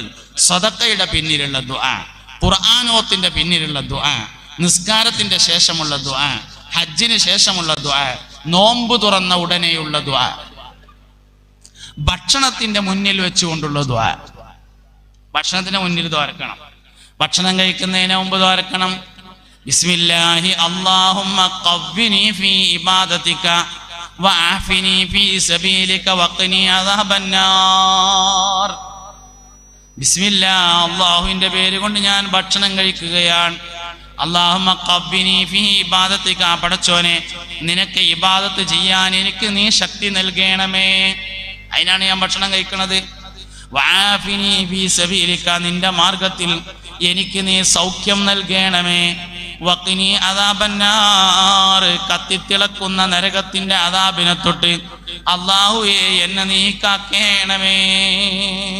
ഇങ്ങനെ ദുആക്ക് ഇജാബത്തുള്ള സന്ദർഭങ്ങൾ, സാഹചര്യങ്ങളൊക്കെ നോക്കി നന്നായിട്ട് ദുആ ചെയ്യണം. ദുആന്റെ എല്ലാ അദബുകളെയും പാലിക്കണം, എല്ലാ മര്യാദകളെയും പാലിക്കണം. മക്കൾക്ക് വേണ്ടി മാതാപിതാക്കളുടെ ദുആ വളരെ പ്രധാനപ്പെട്ടതാണ്. 5 കാര്യങ്ങളാണ് മക്കൾ നന്നാവാൻ മാതാപിതാക്കൾ ചെയ്യേണ്ട കാര്യങ്ങൾ. 5 കാര്യങ്ങൾ. ഒന്നാമത്തെ കാര്യം ഒരു നല്ല പേരിടണം. ഒരു നല്ല പേരിടണം. പേരിനനുസരിച്ചാണ് ഏതൊരാളുണ്ടാവുക. നല്ലൊരു പേര്.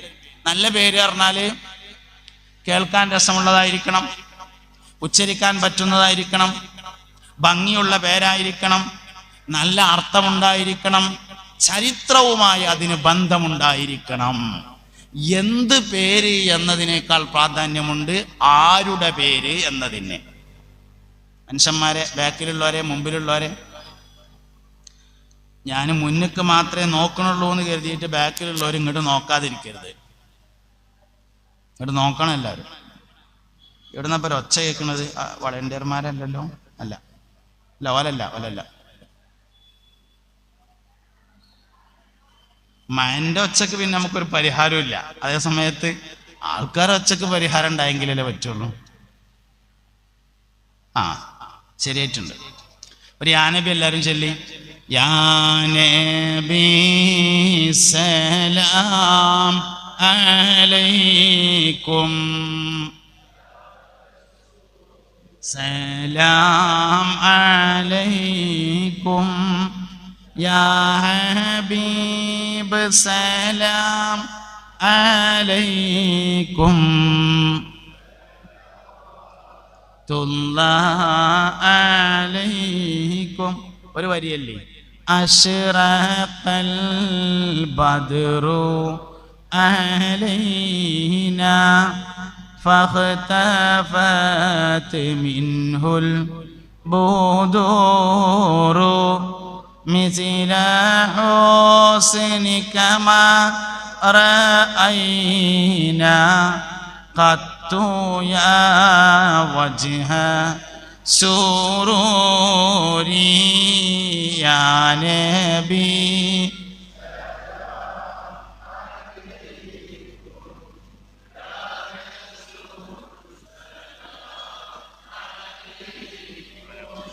യാ ഹബീബ് സലാം അലൈക്കും സലവാത്തുല്ലാഹ് അലൈക്കും. നോക്കി എല്ലാവരും മുഅ്മിനീങ്ങളെ, 5 കാര്യങ്ങളാണ് മക്കൾ നന്നാവാൻ ചെയ്യേണ്ടത്. അതിലൊന്നിപ്പോൾ ഞാൻ പറഞ്ഞിട്ടുണ്ട്, മാതാപിതാക്കൾ മക്കൾക്ക് വേണ്ടി മനസ്സറിഞ്ഞ് തുറക്കണം. പക്ഷെ അത് 5-മത്തേതാണ്. 4 അതിൻ്റെ മുന്നുണ്ട്. ഒന്നാമത്തേത് ഒരു നല്ല പേരിടണം എന്നതാണ്. ഏത് മനുഷ്യനും അവൻ്റെ പേരിനനുസരിച്ചാണ് ഉണ്ടാവുക. ഒരാളോട് എൻ്റെ പേരെന്താന്ന് ചോദിച്ചാൽ മനസ്സിലാവും ബാക്കി എന്തൊക്കെയാണ്. ഏത് മനുഷ്യനും. ഇത് ഞാൻ വെറുതെ പറയല്ല കേട്ടോ. അബൂബക്കർ എന്ന് വാപ്പ പേരിട്ടിട്ടുണ്ടെങ്കിൽ ഏറ്റവും ചുരുങ്ങിയത് ജോയിന്റ് സെക്രട്ടറിയെങ്കിലോ. പേര് വളരെ പ്രധാനപ്പെട്ടതാണ്. ഏത് മനുഷ്യനും അവൻ്റെ പേരിനനുസരിച്ചാണ് ഉണ്ടാകുക. അപ്പൊ പേര് പറയാൻ ഭംഗിയുള്ളതായിരിക്കണം, കേൾക്കാൻ ഭംഗിയുള്ളതായിരിക്കണം, നല്ല അർത്ഥമുള്ളതായിരിക്കണം. എന്നാൽ അതിനേക്കാൾ പ്രധാനപ്പെട്ടതാണ് ചരിത്രവുമായി ബന്ധമുണ്ടായിരിക്കണം. എന്ത് പേരാണ് എന്നതിനേക്കാൾ പ്രാധാന്യമുണ്ട് ആരുടെ പേരാണ് എന്നതിന്. ബദരീങ്ങളുടെ പേരിട്ടു. ബദരീങ്ങളുടെ പേരിട്ടാല് ബദരീങ്ങളുമായിട്ടുണ്ടാവും. മുഹ്യിദ്ദീൻ ഷേഖിന്റെ പേരിട്ടാല് മുഹ്യിദ്ദീൻ ഷേഖിനോടാണ് ബന്ധമുണ്ടാവുക. ഉമർ റളിയല്ലാഹുവിന്റെ പേരിട്ടാല് അതിനനുസരിച്ചുണ്ടാവും.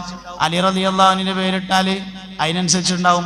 വല്ലിപ്പാന്റെ പേരിട്ടാല് വല്ലിപ്പാന്റെ മാതിരിണ്ടാവും.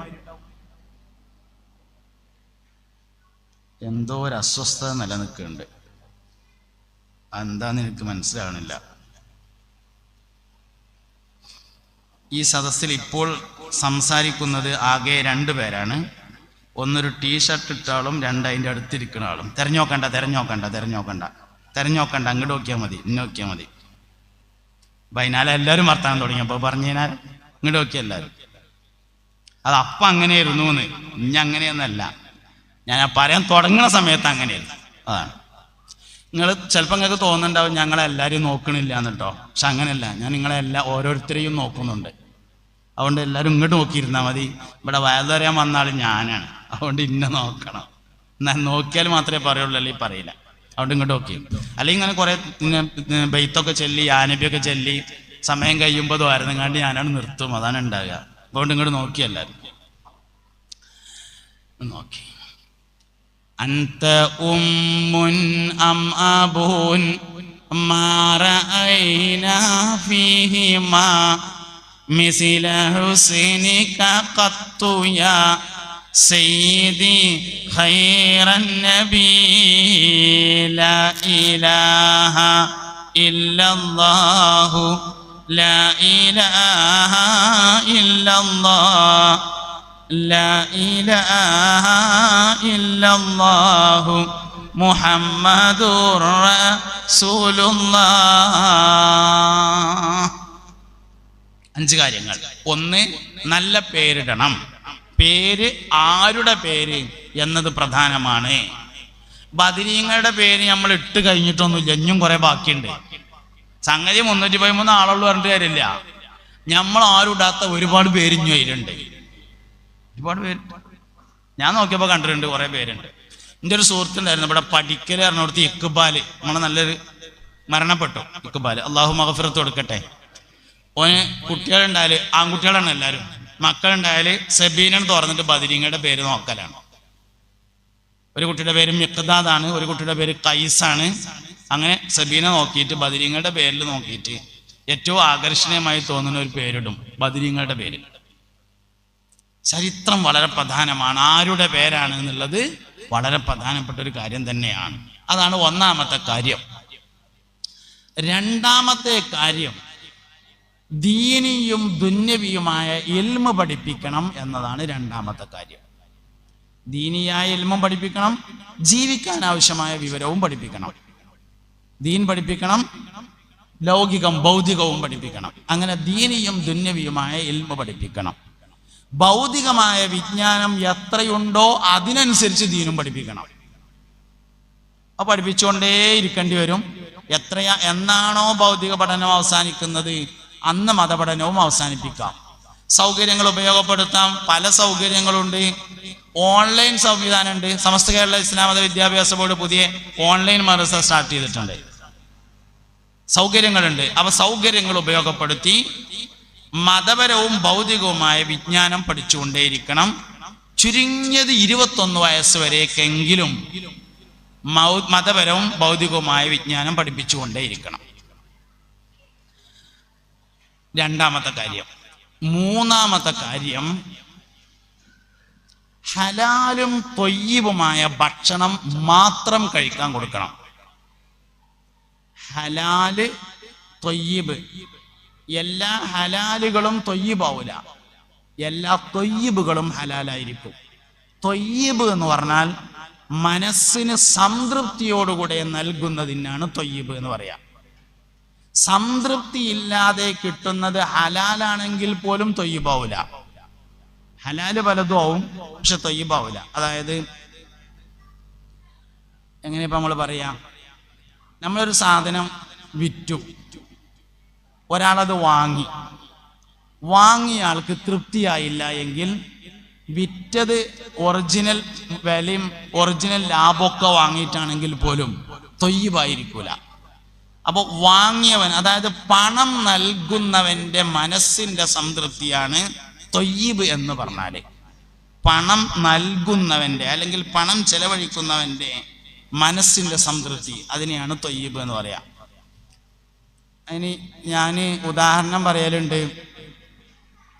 നമ്മളൊക്കെ നാടുകളിൽ പഴയ കാലത്ത് പല ദർസുകളൊക്കെ നാടാണുള്ളപ്പോൾ, മുമ്പൊക്കെ പള്ളിയിലൊക്കെ പഠിപ്പിക്കുന്ന മുദരിസുമാർക്കൊക്കെ ചില പ്രത്യേക വീടുകളിൽ നിന്ന് മാത്രമാണ് ചെലവ് കൊണ്ടുവരിക.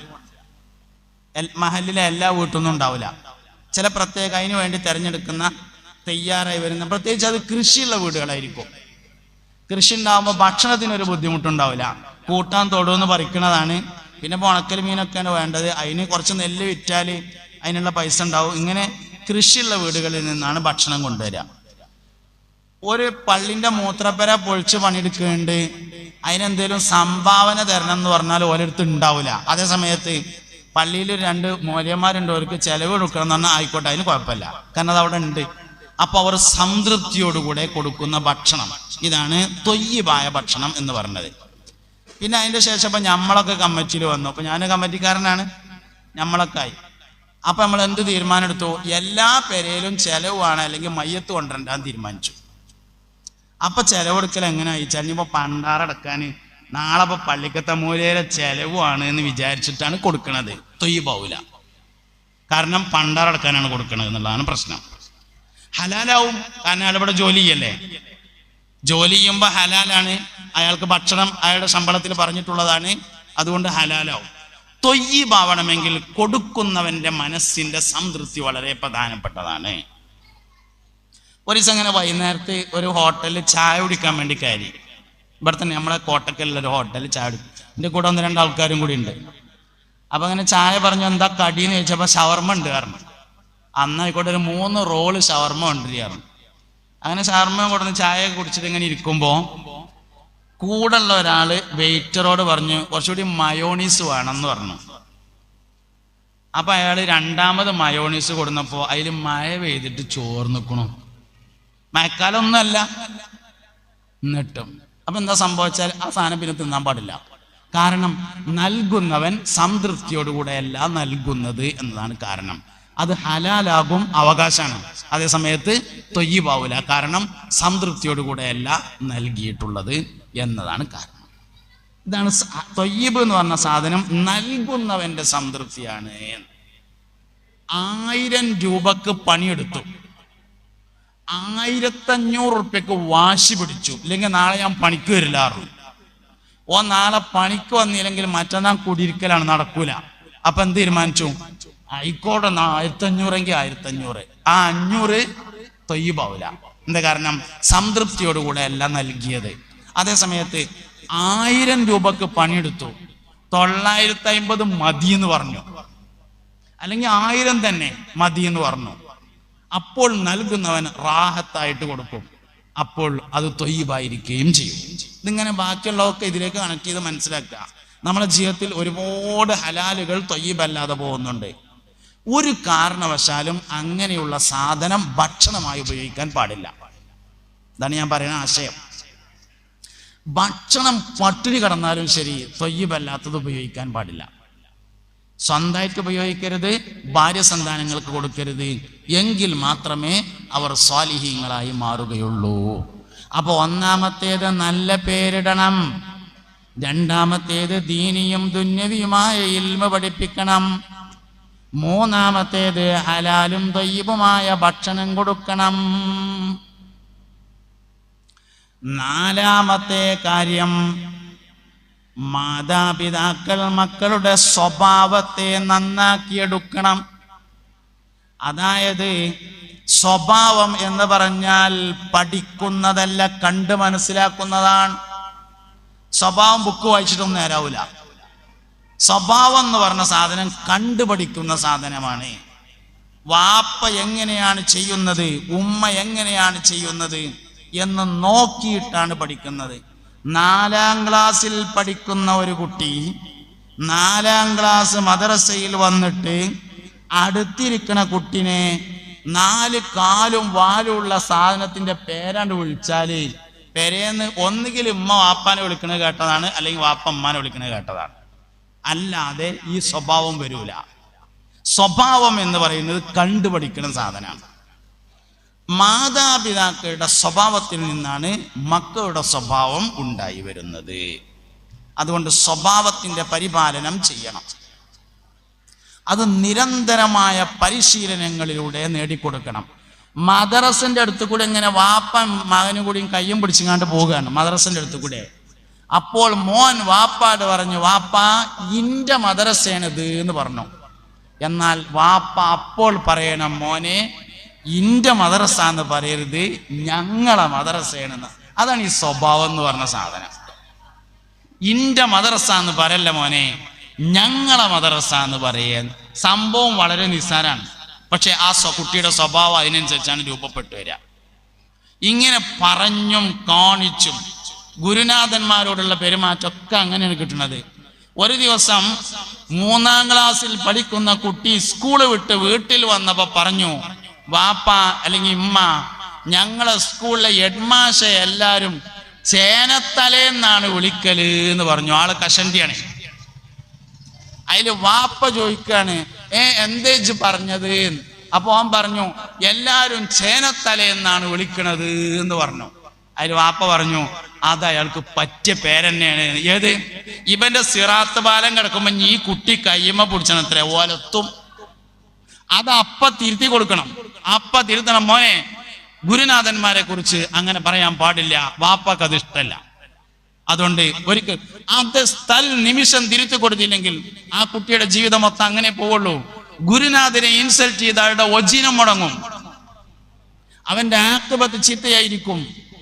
ഗുരുനാഥനെ ചീത്ത പറയുന്ന ആള് സൂപ്പർ മാർക്കറ്റ് തുടങ്ങിയിട്ട് എടുക്കെത്തിയില്ല, കണ്ണടപ്പീട് തുടങ്ങിയിട്ട് എടുക്കെത്തിയില്ല, ഗൾഫ് പോയിട്ടൊന്നും ആയില്ല, അരിക്കച്ചവടം ചെയ്തിട്ട് എടുക്കെത്തിയില്ല, റോഡ് പണി എടുത്തു നോക്കി എടുക്കെത്തിയില്ല, കോൺക്രീറ്റ് എടുത്തു എടുക്കെത്തണില്ല, പലയിടത്തും പൈസ കൊടുത്തു, അതിന് ഇങ്ങോട്ട് കിട്ടില്ല. അങ്ങനെ ഭക്ഷണം കഴിക്കാൻ വേണ്ടി കടയിൽ നിന്ന് സാധനം വാങ്ങുന്നത് കടമായി വന്നു. ഒജീനം കടമായി വരുന്നുണ്ടെങ്കിൽ നിർബന്ധമായും പരിശോധിക്കണം ഏത് ടീച്ചറെ സാരിയിലേക്കാണ് മഷി കുടഞ്ഞിട്ടുള്ളത് എന്നത്. ഗുരുവിനെ ഇൻസൾട്ട് ചെയ്തവന് മാത്രമേ ഒജീനം തടയപ്പെടുകയുള്ളൂ. ഇതൊക്കെ വാപ്പാന്റെ അടുത്തും ഉമ്മാന്റെ അടുത്തും കേട്ട് പഠിക്കുന്നതാണ്. അതിനാൽ ഗുരുനാഥന്മാരെ ഇൻസൾട്ട് ചെയ്യുന്ന സ്വഭാവം സമ്മതിക്കാൻ പാടില്ല. മാതാപിതാക്കളുടെ പെരുമാറ്റം കണ്ടാണ് സ്വഭാവം പഠിക്കുന്നത്.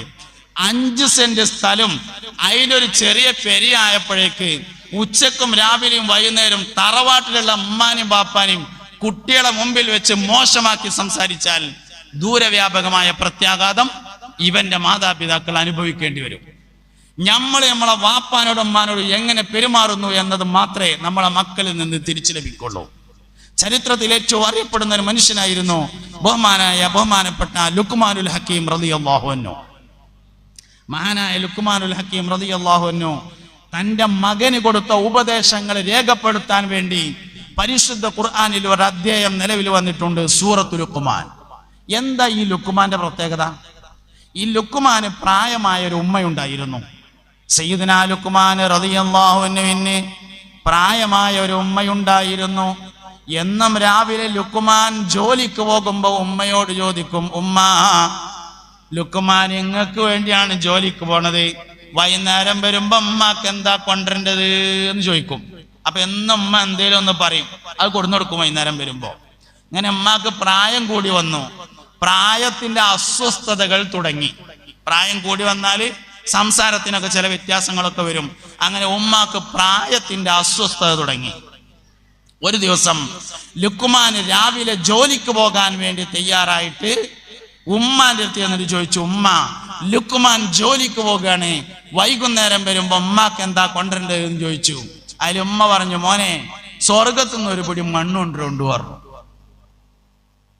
അതിൽ ലുക്മാൻ റളിയല്ലാഹു അൻഹു ഇമ്മാന്റെ കാലിലോട്ടുനിന്ന് ഒരു പിടി മണ്ണെടുത്ത് കണ്ടു കൊടുത്തിട്ട് പറഞ്ഞു, ഇതന്നെയാണ് ഉമ്മ സ്വർഗത്തിലെ ഒരു പിടി മണ്ണ്, ലുക്മാൻ ഇന്ന് ജോലിക്ക് പോണില്ല പറഞ്ഞു. ആ മനുഷ്യൻ തന്റെ മകന് കൊടുത്ത ഉപദേശം പരിശുദ്ധ ഖുർആൻ രേഖപ്പെടുത്തിയിട്ടുണ്ട്. ആ സൂറത്തിന്റെ പേരാണ് സൂറത്തുൽ ലുഖ്മാൻ. സ്വന്തം മക്കളെ ഉപദേശിക്കാനുള്ള യോഗ്യത ഉണ്ടാവണമെങ്കിൽ അവനാന്റെ അമ്മാനും പാപ്പാനും നോക്കിയിരിക്കണം എന്നതാണ് നിബന്ധന. അതുകൊണ്ട് ചെറിയ കാര്യമായി കാണരുത്. അഞ്ചാമത്തെ വിഷയമാണ് മാതാപിതാക്കൾ മക്കൾക്ക് വേണ്ടി മനസ്സറിഞ്ഞ് ദുആ ചെയ്യണം എന്നത്. പ്രത്യേകിച്ച് ഉമ്മാന്റെ ദുആ മക്കൾക്ക് വളരെ പ്രധാനപ്പെട്ടതാണ്. ഖൈറിന് വേണ്ടി മാത്രമേ ദുആ ചെയ്യാവൂ, ഷെറിന് വേണ്ടി ദുആ ചെയ്യാൻ പാടില്ല. അത് ദുആന്റെ പരിധിയിൽ വരികയും ഇല്ല. ഖൈറിന് വേണ്ടി അഭ്യർത്ഥിക്കുന്നതാണ് ദുആയുടെ പരിധിയിൽ വരുന്നത്. അതുകൊണ്ട് എന്തൊക്കെയായാലും ഖൈറിന് വേണ്ടി മാത്രമേ ദുആ ചെയ്യാവൂ. അങ്ങനെ നമ്മുടെ ജീവിതത്തെ നമ്മൾ ക്രമീകരിച്ച് നമ്മൾ ജീവിക്കുന്നത് നമ്മളെ മക്കൾക്ക് വേണ്ടിയാണ് എന്നുള്ള തിരിച്ചറിവിൽ നിന്ന് ഓല് കേടുന്ന പിന്നെ എന്താ നമുക്ക് ഇവിടെ ഉള്ളത് എന്ന് ചിന്തിച്ച് അങ്ങനെയൊക്കെയുള്ള നല്ല കാര്യങ്ങളിലൊക്കെ നമ്മൾ സമയം ചെലവഴിക്കണം. സർവശക്തനായ അല്ലാഹു റബ്ബുൽ ഇസ്സത്ത് നമ്മളെ എല്ലാവരെയും ഖൈറിന്റെ അഹ്ലുകാരിൽ ചേർക്കട്ടെ. ഒരു ഫാത്തിഹ എല്ലാവരും ഓതി. അൽ ഫാത്തിഹ. അഊദു ബില്ലാഹി മിനശ് ശൈത്വാനിർ റജീം. ബിസ്മില്ലാഹിർ റഹ്മാനിർ റഹീം. അൽഹംദുലില്ലാഹി റബ്ബിൽ ആലമീൻ. അർറഹ്മാനിർ റഹീം. മാലികി യൗമിദ്ദീൻ. إياك نعبد وإياك نستعين اهدنا الصراط المستقيم صراط الذين أنعمت عليهم غير المغضوب عليهم ولا الضالين آمين. ഇവിടെ എന്തെങ്കിലും നടപടിക്രമങ്ങൾ ഉണ്ടോ? നല്ലൊരു ആമീൻ പറയാം. അൽഹംദുലില്ലാഹി റബ്ബിൽ ആലമീൻ. اللهم صل على رسولك سيدنا محمد وعلى آل سيدنا محمد. അർഹമുർറഹീമായ റബ്ബേ, ഞങ്ങൾ പറഞ്ഞത് കേട്ടത് ഒരുമിച്ച് കൂടിയത് എല്ലാം നീ സ്വീകരിക്കണേ അല്ലാഹ്. ചെറുതും വലുതുമായ ഞങ്ങളുടെ എല്ലാ തെറ്റുകുറ്റങ്ങളെയും നീ ഞങ്ങൾക്ക് വിട്ടുപുറത്ത് മാഫാക്കണേ അല്ലാഹ്.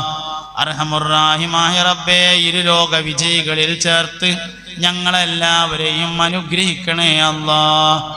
മാലിലും ഔലാദിലും അസ്വാജിലും ബുയൂത്തിലും ഞങ്ങൾക്ക് നീ ബറക്കത്ത് ചെയ്യണേ അല്ലാഹ്. ഖൈറിന്റെ അഹ്ലുകാരിൽ ഞങ്ങളെയും മാതാപിതാക്കൾ ഉസ്താദുമാരെയും ചേർക്കണേ അല്ലാഹ്. ഞങ്ങളുടെ ഉമ്മാപ്പമാര്, ഉസ്താദുമാര്, ബന്ധുക്കള്, ദുആ ചെയ്യാൻ പറഞ്ഞവർ, ഞങ്ങളെ സഹായിച്ചവർ, ഈ നിലയിലെത്തിക്കാൻ വേണ്ടി അധ്വാനിച്ചവർ എല്ലാവർക്കും വലിയ കൂലി നൽകണേ അല്ലാഹ്. അർഹമുർറഹീമായ റബ്ബേ, ഒരുപാട് സ്ഥലങ്ങളിൽ പല സന്ദർഭങ്ങളിൽ ഞങ്ങളോട് ഒരുപാട് ആളുകൾ ദുആ ചെയ്യാൻ വസിയത്ത് ചെയ്തിട്ടുണ്ട്. അവരുടെ എല്ലാ മുറാദുകളെയും ഹാസിലാക്കണേ അല്ലാഹ്. ഞങ്ങളുടെ ശരീരത്തിന്റെയും മനസ്സിന്റെയും എല്ലാ രോഗങ്ങളെയും ശിഫയാക്കണേ അല്ലാഹ്.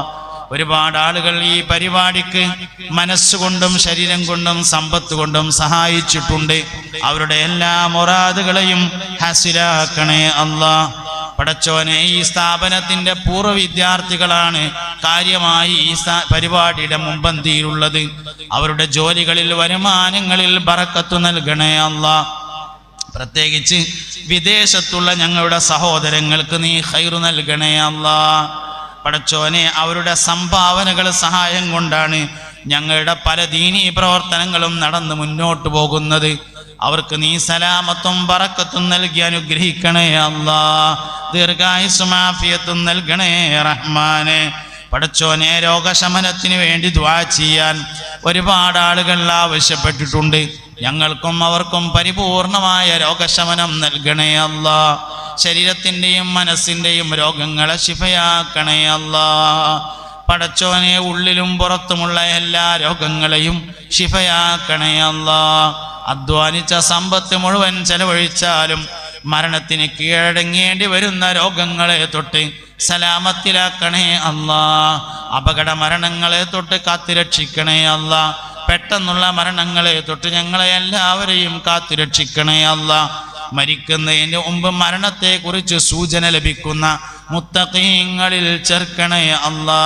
മരിക്കുന്നതിന് മുമ്പ് മനസ്സറിഞ്ഞ് തൗബ ചെയ്യാൻ ഞങ്ങൾക്ക് നീ അവസരം നൽകണേ അല്ലാ. മരണപ്പെട്ടു പോയ ഒരുപാട് ആളുകൾക്ക് വേണ്ടി ദുആ ചെയ്യാൻ വസിയത്ത് ചെയ്തിട്ടുണ്ട്. അവരുടെയും ഞങ്ങളുടെയും ഖബറിനെ സ്വർഗമാക്കണേ അല്ലാ. ജന്നാത്തുൽ ഫിർദൗസിൽ പുന്നാര നബിയോടൊപ്പം ഒരുമിച്ച് കൂട്ടണേ അല്ലാ. പടച്ചോനെ, ഒരുപാട് സ്ത്രീകൾ ഒരുമിച്ച് കൂടിയ സദസ്സാണ്. അവരുടെ ഖൽബിന്റെ മുറാദുകളെ ഹസ്വിലാക്കണേ അല്ലാ. വിധവകൾക്ക് സ്വബർ നൽകണേ അല്ലാ. ആണും പെണ്ണുമായ ഞങ്ങളുടെ മക്കൾക്ക് അനുയോജ്യരായ ഇണകളെ നൽകണേ അല്ലാ. മക്കളെ സ്വാലിഹീങ്ങളിൽ ചേർക്കണേ അല്ലാ. ഞങ്ങൾക്കും മക്കൾക്കും നാഫിയായ ഇൽമ് നൽകണേ അല്ലാഹുവേ. മക്കളെ കൊണ്ട് കേൾക്കാൻ കഴിയാത്തത് എന്തെങ്കിലും കേൾക്കുന്നതിനെ തൊട്ട് ഞങ്ങളെ നീ കാത്ത് സലാമത്തിലാക്കണേ അല്ലാ. ഞങ്ങളുടെ ഉസ്താദുമാർക്ക് പൊറുക്കണേ അല്ലാ. അവർക്ക് ആഫിയത്ത് നൽകണേ അല്ലാ. മരണപ്പെട്ടവരുടെ ഖബറിനെ സ്വർഗമാക്കണേ അല്ലാ. ജീവിച്ചിരിക്കുന്നവർക്ക് ദീർഘായുസ് നൽകണേ അല്ലാ. ഈ പ്രദേശത്തെ ഐക്യത്തെയും യോജിപ്പിനെയും നിലനിർത്തണേ അല്ലാ. കമ്മിറ്റിക്കാർക്ക് ബറക്കത്ത് നൽകണേ അല്ലാ. ശബ്ദവും വെളിച്ചവും ക്യാമറയും മറ്റു സൗകര്യങ്ങളും ഏർപ്പാട് ചെയ്തവർക്ക് പടച്ചോനെ ബറക്കത്ത് നൽകണേ അല്ലാ. പറഞ്ഞതും പറയാത്തതുമായ ഒരുപാട് വിഷയങ്ങളുണ്ട്. എല്ലാം അറിയുന്ന ഖാലിഖായ റബ്ബേ, നീ ഞങ്ങളെ ദുനിയാവിലും ആഖിറത്തിലും ഏറ്റെടുക്കണേ അല്ലാ. അല്ലാഹുമ്മ ജഅൽ ജംഅനാ ഹാദാ ജംഅൻ മർഹൂമാ വതഫറഖനാ മിൻ ബഅദിഹി തഫറഖൻ മഅസൂമാ വലാ തജ്അൽ മിന്നാ വലാ ഫീനാ വലാ മാനാ شقيا ولا مطرودا ولا محروما ألف بين قلوبنا واصله ذات بيننا واهدنا سبل السلام ونجنا من الظلمات إلى النور آمين برحمتك يا أرحم الراحمين. سبحانك اللهم وبحمدك أشهد أن لا إله إلا أنت أستغفرك وأتوب إليك. وصلى الله تعالى وسلم على خير خلقه سيدنا محمد وآله وصحبه أجمعين والحمد لله رب العالمين.